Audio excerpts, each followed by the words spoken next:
افدم و هر دم و خوش و دلی و گشت به تماشاوان هجا و جهازین دلال. ام ایرو جره کردن به برنامه خویا بیرا وجه به هفرنه. ام ایرو دیسا لپایتخت دلان سر باجار کردان لآمدنه. ام ایرو لگل هلبسکار و ورگر عادل قاضی هم درباره خبرتنوی برهمنوی کردی و کرده ورده هم جی تکیلیاد نافبرا ویجه زمان و جواکی ده به هفر خبردن بیرا ویجه. بله کرم بکن ام به هفر برنامه خواه پیگینین و تماشا بکن.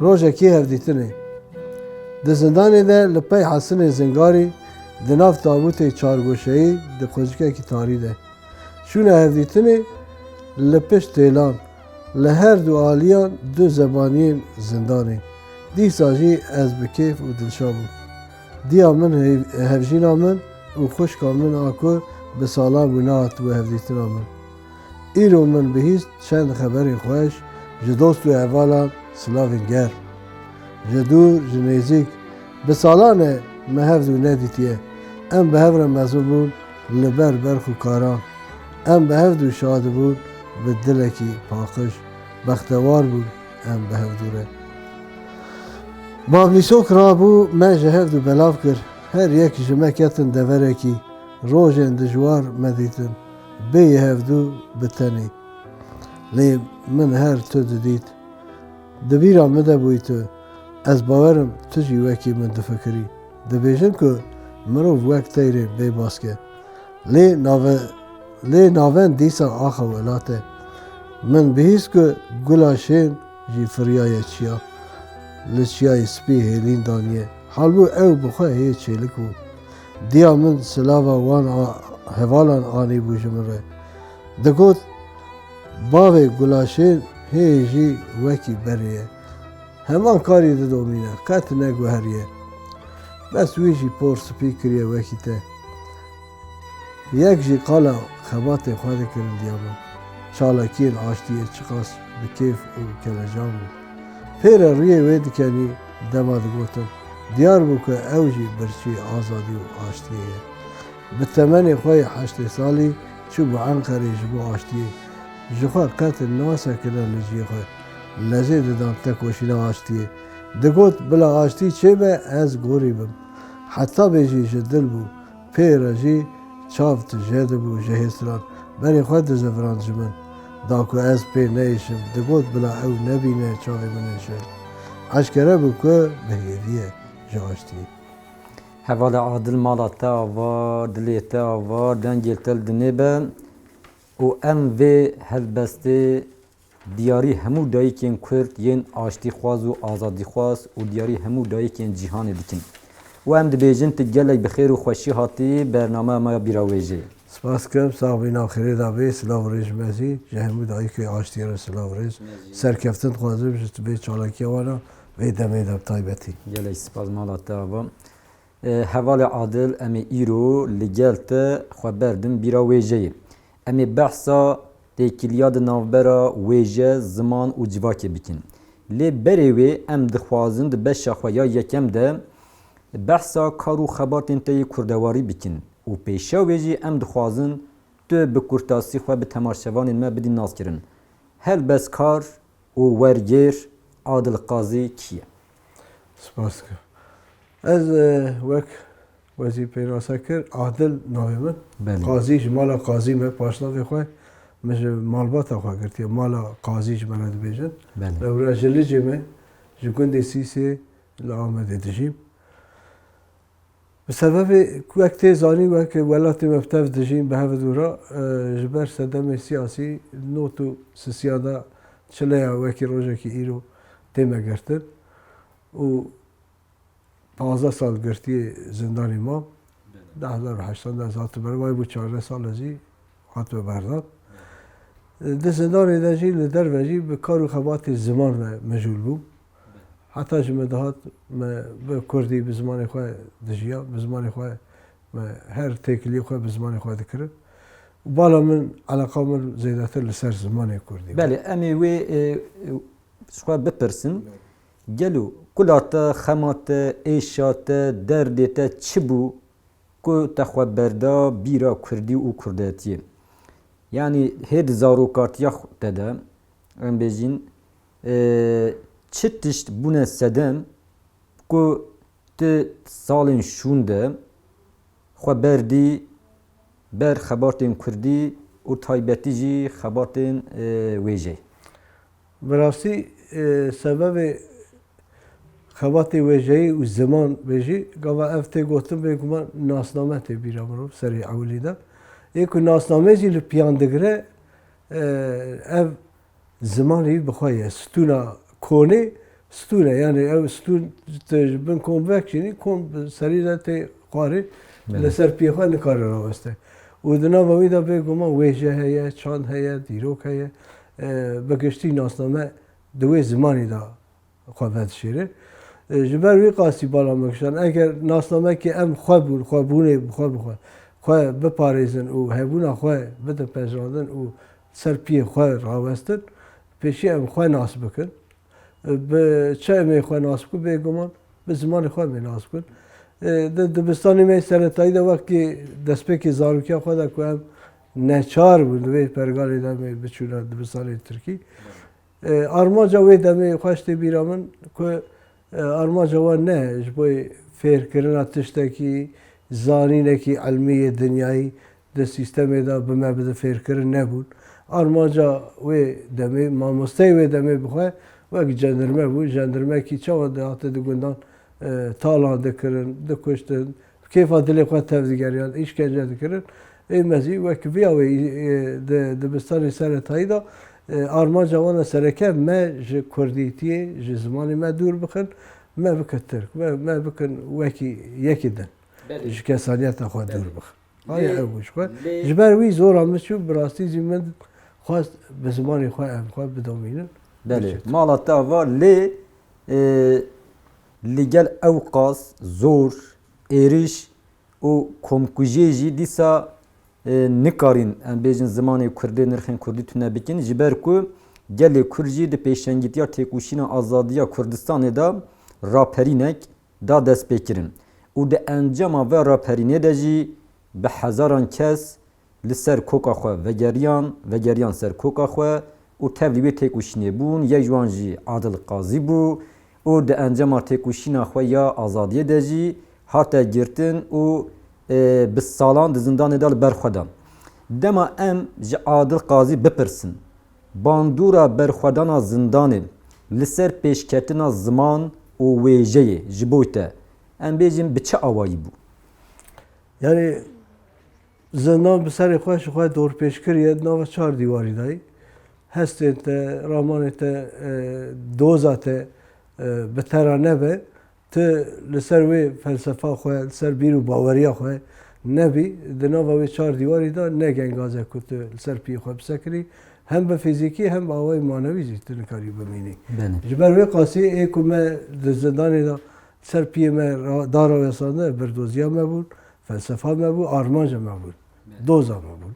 Bi rastî zor û zextê wî heta bêjî hebûn.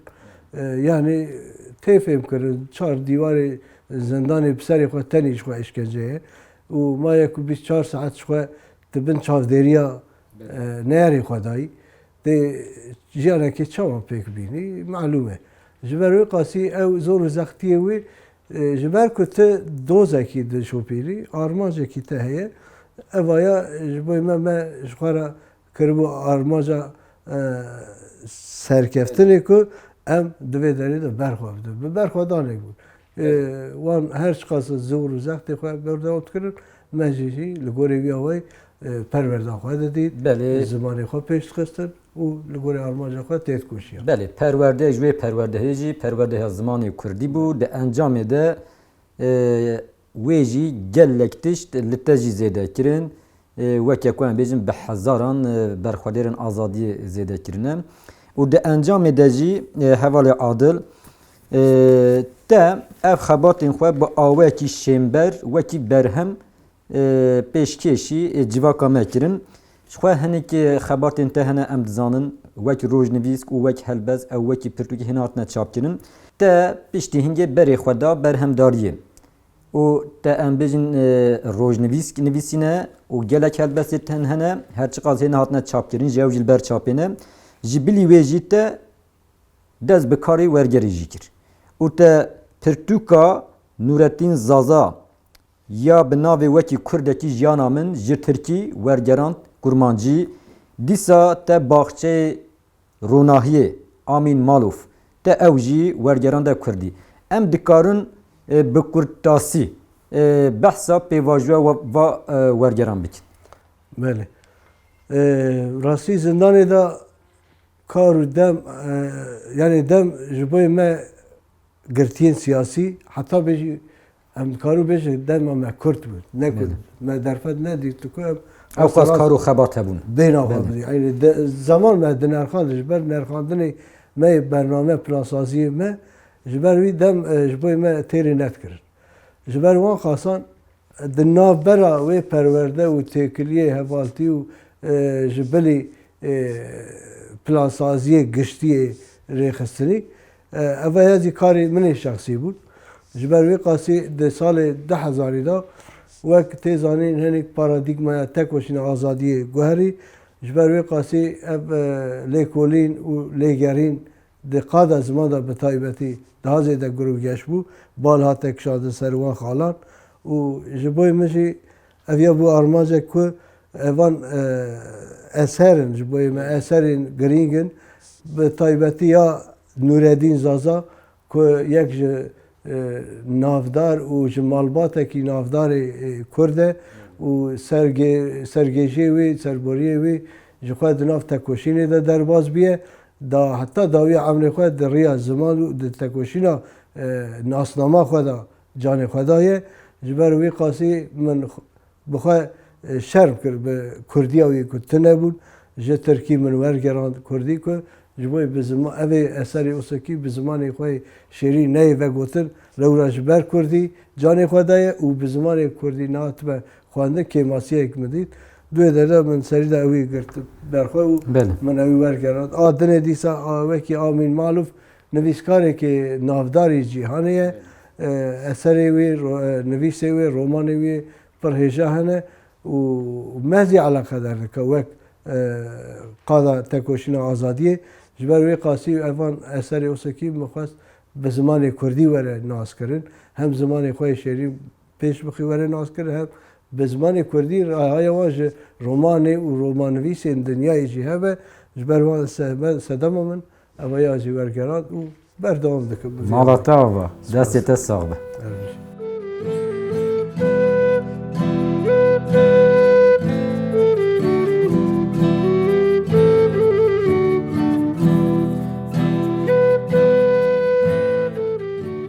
Belê temaşevanên hêja wê ji hezên delal wek me berê niha jî gotî em ê di vê beşa xwe da têkiliya di navbera wêje ziman û civakê bi were parve bikin. Hevalê Adilwek tê zanîn wêje jî diyardeke civakî ye. Gelo wêje ji kîjan pêdiviyê hatiye sazkirin? Yani bi awayekî xwezayî pêk hatiye yan jî em bêjin ji ber pêdiviyên civakî yan jî her dû di nava hev de. Rastî wêje mirov wextê bifikire wisa lê bilê ji bo me Kurda bi taybetî civaka Kurd ji xwezaya xwe de ez dibêm pêktê ji jiyana xwe pêktê ji wêje tê gotin helbest e diram e jana wî ye çîrokên wî ye mêjuya wî ye yani dîroka wî ye evana bi serê xwe zargotina wî vegotina wana bi xwe ji jiyanê pêktê diqewimê tişt bûyer diqewimê û ew bi awayekî zargotinî bi devkî tê vegotin hinek bi dengbêjî hinek bi helbestkî bi taybetî jî di Kurdistanê de Kurdan de karê nivîskî pir kêm bûye heta bêjî lewaz bûye hema heta vê sed sala vê me dawî dîroka nêzik beriya wî tune bûye ji aliyê Kurdan ve kesî derd û kul û êşî elemê Kurdan nenivîsiye ji Kurdan ve ji derve de hatiye nivîsîn Kurdan nenivîsiye ji xwe dîroka xwe. Wêje Kurdî vegotina wê ez vê ji jiyanê dest pê dike ji xwezaya xwe heye ku ew wî bilêv dika vedibêje bi awazê xwe bi stranê xwe bi emelê xwe. Bele yani em ji gotina te fêm dikin li gel peydabûna zimên û li gel bikaranîna wê hêdî hêdî wêje jî em bêjin rû didin.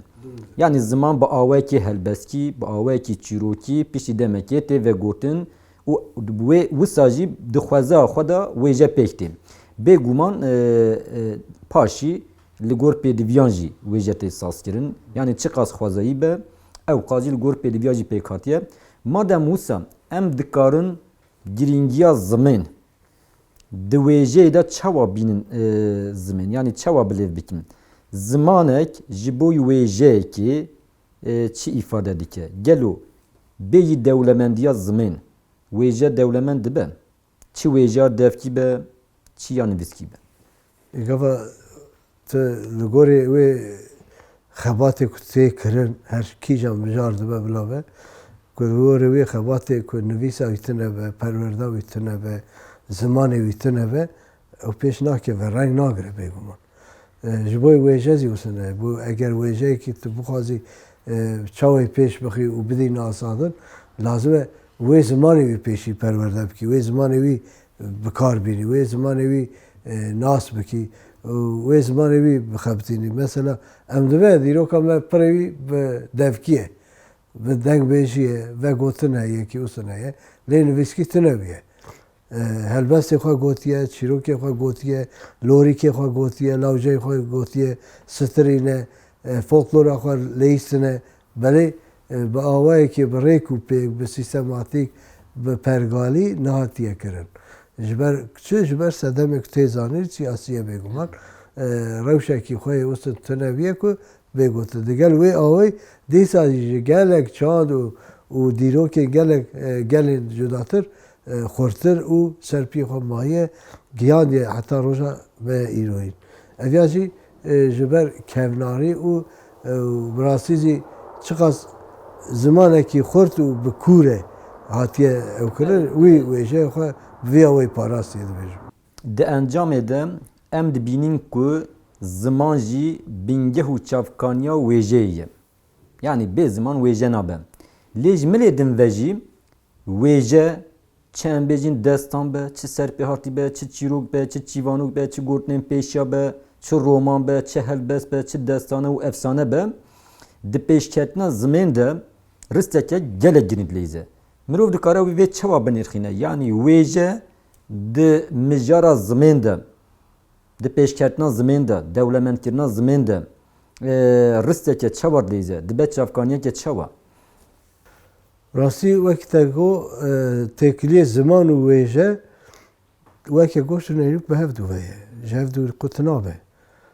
Veya rastiyeke her ku ziman pêş bikeve ji bo yê ku ziman pêş bikeve lazim e tu çîrok bêjî, lawce bêjî, helbest bibêjî. Ev ê çi vana giş wêje ne. Bi vegotina wê vana giş wêje ye. Ji bo wêje jî ku pêş bikeve lazim e wê zimanî bixebitînî. Aydê kîjan ew vegotin bi çi zimanî ye, bi çi êşê hatiye binavkirin ya jî bi çi zimanî hatiye serzimana wisa hatiye vegotin ku lazim e tu wê zimanî xwe bikî. Ew ziman çi qasa xwe bixebinîne bikemilîne ew qasa wê wêje derxe biefrîne, çîrok biefrîne, derdorê xwe, dîroka xwe biefrîne û taze taze li gorî demê, li gorî serdemê, li gorî rewşa ku tê de ji xwe me berê got di Kurdî de her tişt pêşî pêk tê peyda nav lê tê kirin. Ji ber wî qasî jiyana me her rengîn e bi rastî jî rengîn e her tişt tê de heye. Bes ew derfet hebe ku ew ê zimanê wî bi wê zimanî were vegotin. Ew êş û elemayî, ew jiyana wî xweşî wê jî hene bêguman. Belê pirseke din ya ku em dixwazin bipirsin ziman û wêje bi hev re bandûreke çawa li ser civakê dikin. Yani em mînak bidin straneke dengbêjî ku bîngeha xwe helbestê digire, ji zimên digire. Yan jî serpêhatiyek, yan jî destanek. Wek mînak destana kabayê hesin kar. yan jî em bêjin straneke li ser serhildanekê demar tê gotin ve gotin yan jî helbestek bandûreke çawa li ser wê civakê dike? Yani li ser civakê bi giştî berî her tiştê wê bi wê dida nas kirin. Yani kî ye, aîdê kî ye, zimanê wî çi ye, çanda wî çi ye, wê bi wê dida nas kirin. Ev ya giring e vê xalê bi wê zimanî eger tê vegotin, stranek tê gotin, şanoyek tê lîstin, ew temaşevan xwe di wê de dibîne. Hayî ji xwe çê dibe, hayî ji mêjiya xwe çê dibe, hayî ji çanda xwe çê dibe ku ew kî ye, çi kes e, xwebûna xwe bi xwe tîne berçavê xwe, ev ya jî bi xwe re xwedî li xwe derketinek tîne. Xwe nasbûnekî tîne ku xwe nas dikar wê derê da. Bandoreke bi vîya wê gel kesê ku çanda wî tune be, wêjeya wî tune be, ew gel hûnda ye. Ew ji ber asîmîlasyona ew xwasa dijwar li ser e, dibe gepekî sivik ji bo wê asîmîlasyon karê jî ku zûtir hûnda dibe ji holê derd dikeve, radibe. Yani kes nizane heye tune wekî vîya di vê ernîgariya me de wekî cîkî mîna Mezopotamyê de bi dehan gelê wisa hene hûnda bûne. Ji hember van êrîşê hem fizîkî hem asîmîlasyonîst hem wekî dinê çandî qirkirineke pir dijwar hatiye lîstin û li ji dîrokê hatine rakirin. Ger ku evan bi vîya wê vê wêjeyekî wisa zimanekî wisin neyê vegotin û di civakê de jî eleqeyekî wisin neyê pêşwazî kirin bêguman nabe. Yani ew civak xwe nas naka. Ji ber wî qas têkiliyê wanê wisa bi hevdûra xurtin heye xwe dibîne hem ji bo kes hem ji bo civakê bi giştî pêşxistina xwe mirovê zana derkeve, zanyar derkevin, wêjevan derdikevin her awayî bi nivîs û bi vegotinê hevidû temam dikin û civak rengîntir dibe. Hevala Adilwek tê zanîn vaye 5 sala li Kurdistanê têkuşîneka azadiyê tê meşandin û em bêjin çavkaniyeke wê jî wêje ye û her wiha nirxên gelê Kurdin taybetî jî zimanê Kurdî lê di heman demê de vê têkuşînê bandûreke gelek mezin ji bo parastin û pêşxistina ziman û wêjeya Kurdî jî kiriye. Em dikarin vê bi kurtasî binirxînin. Têkuşîna azadiyê bandûreke çawa li ser wêje û zimanê Kurdî kiriye. Niha ji xwe berê jî me got li gorî şert û mercê ku însan tê de ye, însan berhemê şert û mercê ku tê de dijiye berî her tiştî. Berhemê wî ye. Yani ev şert û merc zirûfên jiyana mirov ernîgariya te çi rewşê de ye, însan jî li gorê wê de dirû bigire. Bes di Kurdistanê de hepkî bi rastî vîya wekî mirov dikare bêje serobino kiriye. Digel ew qas êrîşên derve êrîşên dijwar ku me piçî berê jî got bi dehan gelê wekî vê Mezopotamyê de jiya bûne hatine wan dakirin belkî navê wan jî tune wekî Suryanî û Keldanî û Asûriyê wana hinekî navê wan hene koka wan çikî wan nemaye zêdetir.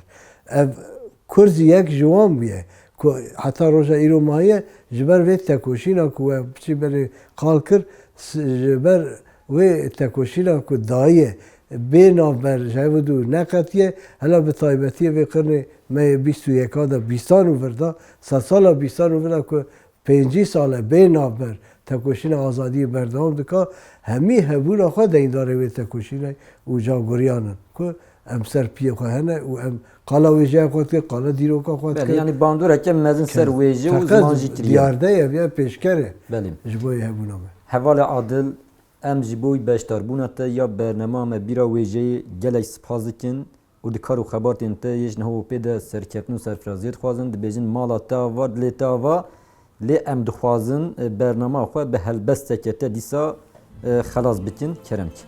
Hunermend tune ye qey dostekî me qeydê çê nebe hevalekî ji me re jî wê dengekî bilind nebe ji bo me jî qe we nedî li dû panzeran ew canê ciwan rût û tazî qe we nedî serên jêkirî di destan de poz didan kamerayan qe hûn nabînin hewara zarokên Kurdan qe hûn nabihîzin dengê dayîkan hûn çima ber poza xwe nabînin çima hûn nabînin miriyên ku ji goran derdixin çima hûn nabêjin ev çi ye çima hûn ji bo xwe jî dengekî bilind nakin hûn diçin Viyetnam, Filistîn û her wekî dî ma ev ne şer û ceng e ev ne mirovin têne kuştin ku bi sed salane bi dibin postalan e ev çi dirûtiye çima nabêjin biratiya gelan ah hûn an jî hûn me wekî gel nahezbînin. Mala te var, dilê te var, dengê te dinê bi hevalê ardil, di kar û xebatên te yêşniho pîde serkeft. Spas kir mala wezî ava spas kirim ji bo keda we hemiyan serkeftin ji we re dixwazim. Belê temaşevanên hêja wêje hezên delal em îro carekê din bi bernama xwe ya bîra wêjeyê li Amedê bûn. Mêvanê me yê îro helbeskar û wergêr Adil Qazî bû. Me li gel Adil Qazî hem derbarê kar û xebat û berhemdariya wî ya Kurdî û Kurdewar de hem jî têkiliya di navbera wêje, ziman û civakê de fiç û ramanên xwe bi were par vekirin. Me carekê din dît ku wêje, ziman û civak nikare ji hev bê veqetandin û hem çavkaniyên hevin hem jî encamên hevin. Belê em heta bernamekê din dibêjin bimînin di xêr û xweşiyê de û weke ku em her car dibêjin bê bîr nemînin, bê wêje nemînin, bê bîra wêjeyî nemînin.